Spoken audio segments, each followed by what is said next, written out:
The stowaways bargained the cargo holds smelled like rust and recycled air. Darren Moss ran his hand along the sealed crates, checking inventory numbers against his datapad. The Tide Runner wasn't a large ship, but she was reliable, and after 10 years of military service followed by 5 years of independent trading, Darren knew every creak and groan she made. That's why the soft scraping sound from behind the fuel cells made him freeze. His hand moved instinctively to the plasma cutter on his belt. Pirates were rare this far out, but desperation made people bold. He moved silently between the crates, boots barely whispering against the metal deck. When he rounded the corner, he found her. She was pressed against the wall, knees drawn to her chest, arms wrapped around a small bag. Her skin had a pale blue tint that caught the emergency lights in her eyes deep amber. Almost gold stared at him with a mixture of terror and defiance. Her clothes were torn, a simple tunic that might have been white once, but was now stained with grease and something darker. She was shaking. "Please," she whispered before he could speak. "Please don't send me back." Duran kept his distance, his mind racing through protocols. Stowaways were trouble. They brought questions, authorities, complications he couldn't afford. But something in her voice stopped him from immediately calling security on the nearest station. "How long have you been on my ship?" he asked, keeping his tone neutral. "Since docking Bay 7. 2 days ago." Her voice cracked. "I'll work. I'll do anything you need. Repairs, cleaning, cooking. I'm a trained engineer. I can fix things. Please." She stood slowly, her legs unsteady. "You want loyalty? I'll be yours. Just don't send me back." The way she said it made Darren's chest tighten. He'd heard desperation before, during the war, from refugees fleeing collapsed colonies. This was different. This was someone who'd already lost everything and was making one final stand. "Who's looking for you?" he asked. She hesitated, then seemed to decide honesty was her only currency. "Debt collectors, Vex Cranes, Syndicate. My family's colony failed 3 years ago. We borrowed to survive, and when we couldn't pay." She looked down at her hands. "They took everything. Then they took me. I was supposed to be sold to a labor camp in the Outer Rim." Darren felt anger stir in his gut. He knew about Crane, a merchant who dealt in cargo, information, and people, legal enough to avoid prosecution, cruel enough to make enemies irrelevant. "And you escaped?" "I ran when they stopped to refuel. Been hiding ever since." She met his eyes again, and he saw something there beyond fear. Pride, maybe? Determination. "I'm a good engineer. I graduated from the Polytechnic on Vestra. I can prove it. Just give me a chance." He should say no. Every practical instinct told him to drop her at the nearest station and forget this ever happened. But Darren had spent too many years following orders, doing the practical thing, watching people fall through the cracks of a system that valued profit over lives. "What's your name?" he asked. "Nyla. Nyla Thorne?" "All right, Nyla Thorne. Here's the deal. You work as my ship's mechanic, get a cabin, meals, and a small wage. If you try to steal from me or sabotage my ship, I'll space you myself. If you prove yourself, we'll talk about making it permanent. Understood?" Her eyes widened, disbelief washing over her features. "You're serious?" "I'm always serious about my ship." He turned toward the door, then paused. "There's a shower down the hall. Clean up. I'll have some spare clothes sent to your cabin. We'll start your orientation in 2 hours." As he walked away, he heard her voice, small but steady. "Thank you." Darren didn't respond. He told himself it was just practical. He did need a mechanic, and good ones were expensive. But as he climbed the ladder to the bridge, couldn't shake the image of her amber eyes or the way his heart had skipped when she'd looked at him with something like hope. Maybe, he thought, this was the kind of trouble he could live with. Storm over the Nebula Fields 3 weeks into their arrangement, Darren realized he'd made a mistake. Not in hiring Nyla. She was brilliant with the ship's systems, finding inefficiencies he'd lived with for years and fixing them within days. No, his mistake was thinking he could keep things purely professional. She was everywhere. In the engine room, bent over circuits with her hair tied back, humming something he didn't recognize. In the galley at odd hours, making tea from herbs she'd bartered for at their last port. On the bridge during long watches, asking questions about navigation with genuine curiosity. And each interaction, each shared smile or accidental touch, made the ship feel smaller and warmer. "Captain, we've got a problem." Nyla's voice crackled through the cum, pulling him from his thoughts. He was on the bridge, monitoring their approach to the Veil Nebula treacherous stretch of ionized gas and hidden gravity wells. "What kind of problem?" "The port stabilizer is overheating." "I can compensate, but if we hit heavy turbulence..." She didn't need to finish. "Without stabilizers, the nebula would tear them apart." "How long to fix it?" "In dock, 2 hours. In flight." A pause.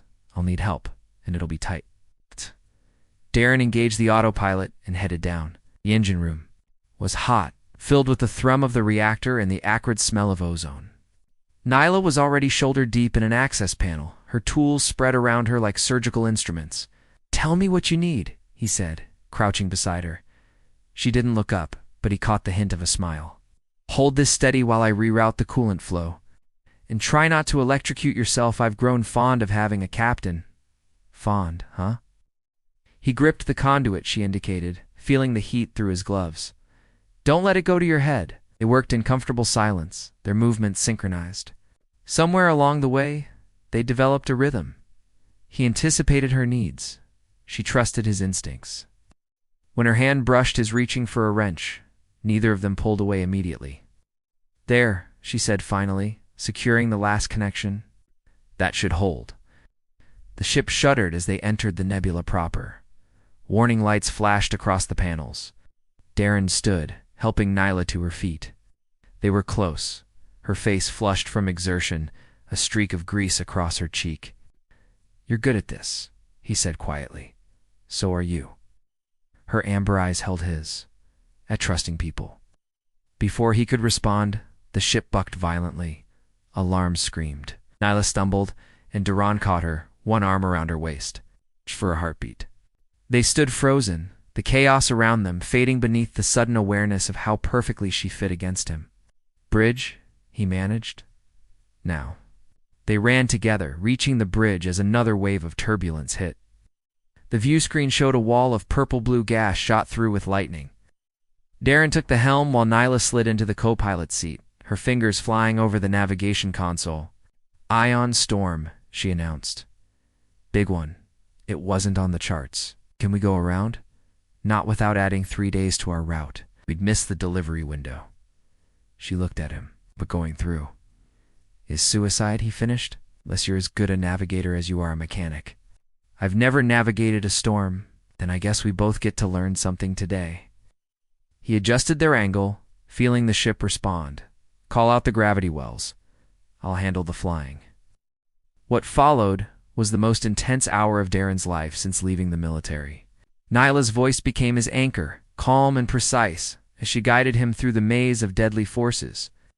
Lightning scarred the hull. Gravity wells tried to pull them off course, but they moved as one her readings, his adjustments, perfect synchronization.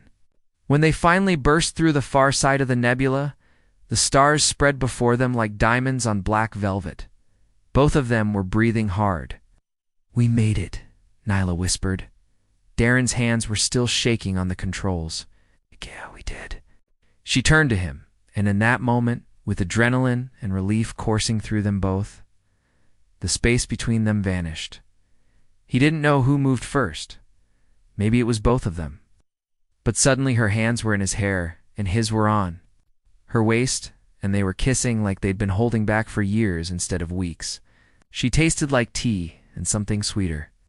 Her body was warm and solid against his, real in a way that made his heart ache. When they finally broke apart, both gasping, Darren rested his forehead against hers. "That was," he started. "Long overdue," she finished. A proximity alarm chimed softly. Darren glanced at the display and felt his stomach drop. "There's a distress signal close by." Nyla pulled back, her expression sobering as she read the details. "It's from Meridian Station. You know it?" Her face had gone pale. "That's where they took me." "Where Crane docked when..." She swallowed hard. "We should ignore it." But even as she said it, Darren could see the conflict in her eyes. He'd learned enough about Nyla to know she couldn't ignore someone in trouble any more than he could. "We'll be careful," he said. "Together."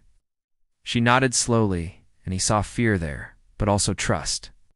It was the trust that scared him most, because it meant whatever happened next, they were in it together. The deal at Meridian Station hung like a tarnished jewel against the void, its rotating rings generating artificial gravity for the thousands who called it home or port. Darren guided the Tide Runner into Dock 12, his jaw tight as security scanners swept over them. Beside him, Nyla sat perfectly still, but he could see her hands clenched in her lap. "We don't have to do this," he said quietly.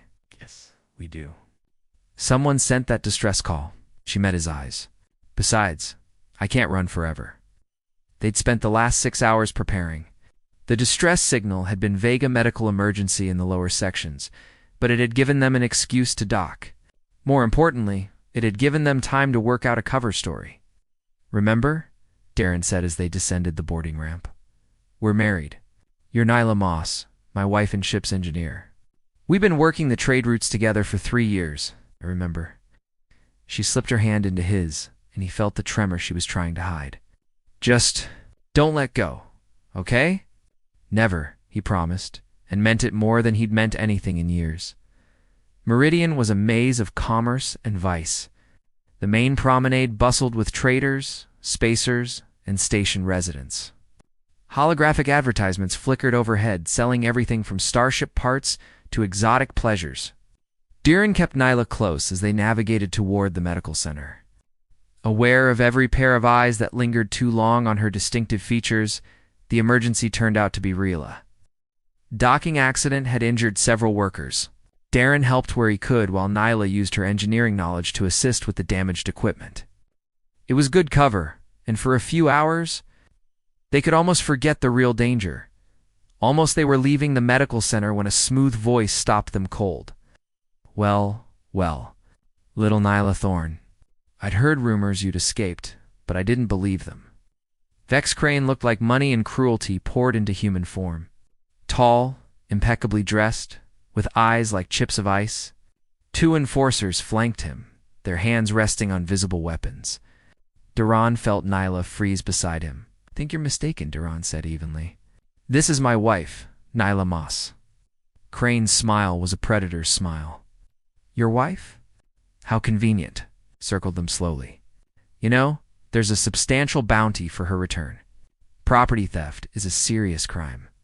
"She's not property," Duran said, his voice dropping to something dangerous. "According to her contract, she is. Until her debt is paid." Crane stopped in front of him. 60,000 credits. That's what she owes. "Can you pay it, Captain?" "Moss. Darren Moss." His mind raced, calculating. He didn't have 60,000 credits. Not even close. But he had something else. "I can't pay the debt. But I can win it." Crane raised an eyebrow. "Oh, the Void Race. Next cycle. You and me. Winner takes all, including Nyla's contract." The Void Race was legendary and illegal. A high-speed run through an asteroid field in gravity wells that killed more pilots than it crowned winners. It was also the kind of gamble that men like Crane couldn't resist. "You're willing to risk your life for a runaway debtor?" Crane asked, studying Duran with new interest. "I'm willing to risk it for my wife." Nyla's hand tightened on his, but she said nothing. They'd discussed contingencies, but this wasn't one of them. Duran was gambling everything on his skills, and the ship Nyla had optimized. Crane considered for a long moment, then smiled. "Deal 3 days from now. Don't disappoint me, Captain. I'd hate to have to collect from your widow." After he left, Nyla pulled Duran into an alcove, her eyes fierce. "Are you insane? The Void Race has a 70% fatality rate. I'm a better pilot than 70% of spacers, Darren." He cupped her face in his hands. "I meant what I said. You're not going back to him. Ever." She searched his eyes, and whatever she saw there made her kiss him hard, desperately. When they broke apart, both breathing heavily, she whispered against his lips, "Then we'd better make sure you win." They spent the next 3 days preparing. Nyla tore apart the Tide Runner's systems and rebuilt them for maximum performance. Darren studied the race route until he could fly it in his sleep, and in the quiet moments between work and planning, they held each other. Their relationship evolving from careful partnership to something neither of them could name but both recognized. The night before the race, they stood in the observation lounge of their docked ship, watching the stars wheel slowly past.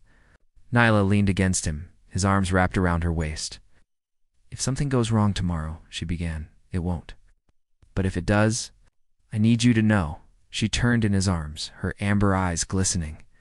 "These weeks with you have been the first time I've felt free." "Really free?" "Not running, not hiding, just ... living." Darren kissed her forehead, her cheeks finally, her lips soft and tender. "Then let's keep living.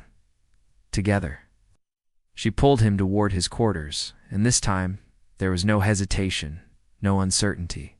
They made love slowly, learning each other's bodies the way they'd learned to pilot together, with trust, with passion, with a connection that went beyond physical need. When they finally lay tangled together, the starlight painting silver across her blue skin, Darren knew that whatever happened tomorrow, this moment was worth everything. "Win or lose," Nyla whispered against his chest, "thank you for seeing me as more than property." "Gay. You were never property," he said, holding her tighter. "You were always just Nyla, and that's always been enough."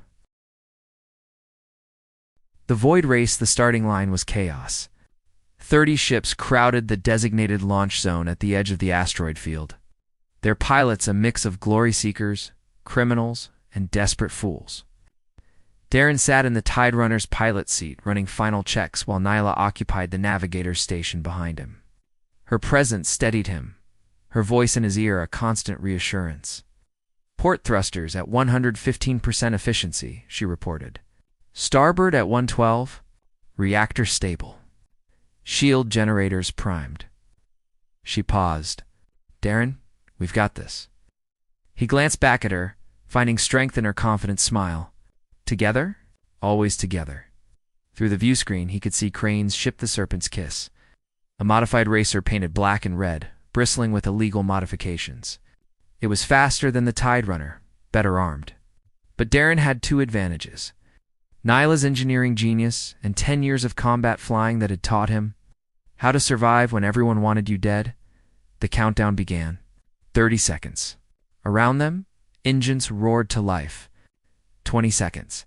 Darren's hands found their positions on the controls, muscle memory taking over. 10 seconds. He felt the ship respond to his touch like a living thing. Launched the asteroid field, swallowed them immediately. Rocks the size of buildings tumbled through space at killing speeds. The first ship exploded within 30 seconds, its pilot misjudging a cluster. 2 more followed before the first minute ended. "Gravity well ahead, bearing 273, Nyla called out. 3 seconds to optimal angle." Darren waited, watching the indicators climb. At the perfect moment, he dove, using the well's pull to slingshot them forward. The Tide Runner groaned, but held, and suddenly they were in the lead pack with Crane and 4 others. The course was brutal. Narrow gaps between spinning asteroids, pockets of unstable space where gravity went sideways, debris fields that required split-second decisions. But Duran and Nyla moved as one, her calculations, his execution. Seamless synchronization born from trust and something deeper. "Coming up on the gauntlet," Nyla warned. The gauntlet was the race's deadliest section, a collapsing cluster, where asteroids constantly shattered and reformed, creating an ever-changing maze. Crane's ship pulled alongside them. Through the view screen, Darren could see the merchant's cold smile. Then Crane fired his weapons, not at the Tide Runner, but at a large asteroid ahead. It exploded, sending debris directly into their path. "Hold on." Duran yanked the controls, flipping them 90 degrees. They scraped past the debris field with centimeters to spare. Behind them, 2 ships weren't as lucky. "He's playing dirty," Nyla said tightly. "Then we play smarter." Duran grinned, despite the danger. "Remember that maneuver we talked about? The impossible one? That'll burn out our port engine, but it'll get us through the gauntlet first. Can you compensate?" He heard the smile in her voice. I didn't rebuild this ship for her to be timid. Do it. What followed would have made military instructors weep. Darren pushed the Tide Runner into a controlled spin, using their rotation to dodge through gaps that shouldn't have been passable.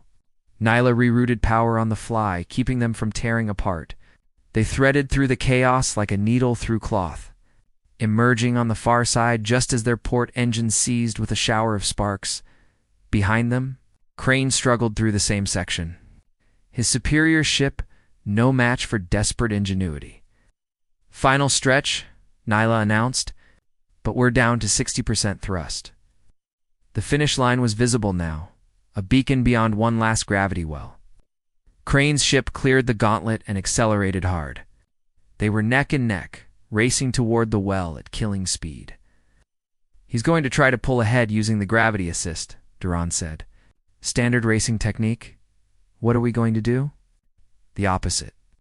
Darren's hands moved across the controls. I'm going to break into the well, let it catch us, then slingshot out at a sharper angle. It's dangerous, but it'll give us a tighter line and more exit velocity, Nyla finished. Do it. They hit the gravity well's edge, and Darren reversed thrust. The ship screamed in protest. They fell sideways into the invisible current while Crane's ship powered past. For 3 heartbeats, they tumbled, the station spinning in their view screen. Then Duran fired all remaining thrusters at once. The Tide Runner catapulted forward, a sharper angle letting them cut inside Crane's wider curve. They shot past him with meters to spare, crossing the finish line as their remaining engines finally gave out. Silence. Then cheers erupted over the cum channels. They'd won. Darren slumped in his seat, hands shaking. Behind him, he heard Nyla's breathless laugh. She stumbled forward and he caught her, pulling her into his lap. They kissed desperately, tasting victory and relief in each other. We did it, she whispered against his mouth. We actually did it. Did it, he agreed, holding her like he'd never let go. That night, back in their quarters with Nyla's contract legally voided and Crane's grudging congratulations recorded, they celebrated properly. Their lovemaking was different this time, joyous, triumphant, free from the shadow of her past. When Duran traced the scars on her arms and kissed each one, Nyla cried, not from pain but from the overwhelming relief of finally being truly safe. I love you, she said as dawn approached. I didn't think I'd ever be able to say that to anyone. Darren pulled her closer, his heart full. I love you too. And I promise, wherever we go from here, we go together. Outside their window, the stars burned eternal. A universe of possibilities waiting for 2 people who'd found home in each other. Homeward bound 2 months after the Void Race, the Tide Runner drifted in orbit around a binary star system. Repairs from the race had been extensive, but Nyla had worked wonders, transforming the ship into something even more capable than before. Darren watched her now from the doorway of the engine room, a smile playing at his lips as she argued with the computer about optimal power distribution. I don't care what the manual says, she told the unresponsive AI. I wrote better code in my sleep. Talking to the ship again, Duran asked. She turned, grease on her cheek and satisfaction in her eyes. She listens better than most humans. Then, more softly, we got an offer today. He knew from her tone it was important. Tell me. They moved to the observation dome, their favorite spot. The twin stars cast double shadows, filling the space with amber and gold light. Nyla stood at the railing, her fingers drumming nervously. Station Master Reeves wants me to run engineering for the new orbital platform near Vestra. It's a 5-year contract. Good pay, prestigious, the kind of position I dreamed about before. She didn't finish. Before didn't need explanation. Duran felt something twist in his chest. That's incredible, Nyla. It's everything you deserve. It's also stationary. She finally looked at him. And you got an offer too, didn't you? The military wants you back for training missions. He'd been trying to figure out how to tell her. The commander had reached out personally, offering contracts that would set him up for years. But they required 6-month deployments. Long stretches apart. It's complicated, he admitted. We've been avoiding this conversation. Nyla turned to face the stars. These past 2 months have been perfect, but we can't drift forever. Eventually we have to decide what we're doing. Who we're being? The silence stretched. Darren moved beside her, their shoulders touching. He'd spent 10 years in the military, following orders, being who they needed him to be. Then 5 years alone, trading to survive. These last few months with Nyla had been the first time he'd felt truly alive. "What do you want?" he asked quietly, honestly. She laughed, but it was shaky. "I want both. I want the career I trained for, but I don't want to lose this. Lose you." She turned to him, tears gathering in her eyes. "Is that selfish?" "No." He cupped her face, wiping away a tear with his thumb. "It's human. And for what it's worth, I feel the same way." "Then what do we do?" Darren had been thinking about this for weeks, ever since the offers started coming. He'd run simulations, calculated routes, made plans. But in the end, it came down to something simple. "You build something new," he said. "You take the engineering position, but part-time. Work remotely when possible, go in station when needed. I turn down the military and focus on specialty contracts. High-value, short-duration runs that let me stay close." He pulled out his data pad, showing her the projections he'd been working on. "It's not perfect, but it means we're together more than apart." Nyla studied the numbers, her engineer's mind running through possibilities. This could work. But you'd be giving up serious money from the military contract. Money's not everything. Besides, he pulled her close, resting his forehead against hers. "Someone once told me that working together is worth more than working alone." "She sounds smart," Nyla whispered. "She is. Brilliant, actually. And stubborn, and brave, and the best thing that ever happened to me." She kissed him then, soft and deep, pouring everything into it: gratitude, love, promise. When they broke apart, both their eyes were wet. "I'm scared," she admitted. "What if it doesn't work? What if we try and fail? Then we fail together and figure out something else." Rand smiled. "That's what partners do." "Partners," she repeated, testing the word. "I like that." They spent the next hour refining the plan, their voices blending in the warm light of the twin stars. Compromises were made, schedules adjusted, dreams adapted. It wasn't the future either had imagined alone. But together it felt right, like to orbits finding synchronization. As evening approached, Nyla stood and pulled Duran to his feet. "Come on, I want to show you something." She led him to the captain's quarters. Their quarters now, though they rarely called them that. On the desk was a small frame she'd been working on. Inside was a composite image, the Tide Runner against the stars, and beneath it, an engraved plate reading Duran and Nyla Moss, partners in navigation. "I had it made at Meridian," she explained. "Before the race, I figured either we'd need something to remember what we almost had, or we'd need something to celebrate what we'd won." Her voice dropped to a whisper. "You gave me everything when you let me stay on this ship. My freedom, my dignity, my future. But most importantly, you gave me a home. Not a place, a person. You." Darren couldn't speak. He pulled her into his arms, holding her tight against his chest, feeling her heartbeat match his own. When he finally found words, they were simple but absolute. "You are my home too. Wherever you are, that's where I belong." They made love slowly that night, savoring every touch, every whispered word. The double starlight painted their skin in gold and amber, turning their bodies into living art. Afterwards, they lay tangled together, planning their future with the easy confidence of people who'd survived the worst and chosen each other anyway. Ow. "Do you ever regret it?" Nyla asked drowsily. "Letting a stowaway stay?" Darren kissed her hair, breathing in her scent. "Every single day." She tensed, and he smiled against her skin. "I regret not finding you sooner." She relaxed, laughing softly. Smooth talker, just honest. He pulled the blanket over them both. "Besides, you're stuck with me now. Part of the partner agreement." "I can live with that," she murmured, already drifting toward sleep as Darren watched her rest. The ship humming softly around them, an infinity stretching beyond the windows. He felt something he'd never expected to feel again. Peace. Not the peace of ending, but of beginning, of building. Of home, the Tide Runner would sail again tomorrow, carrying them toward new contracts, new adventures, new challenges. But tonight, they were exactly where they needed to be together. Safe and finally free in the observation dome. The twin stars continued their eternal dance. Two separate lights that together created something brighter than either could achieve alone.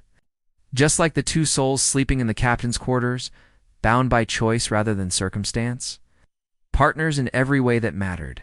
The journey was far from over, but they would navigate it together. And that, Darren thought, as sleep claimed him, made all the difference.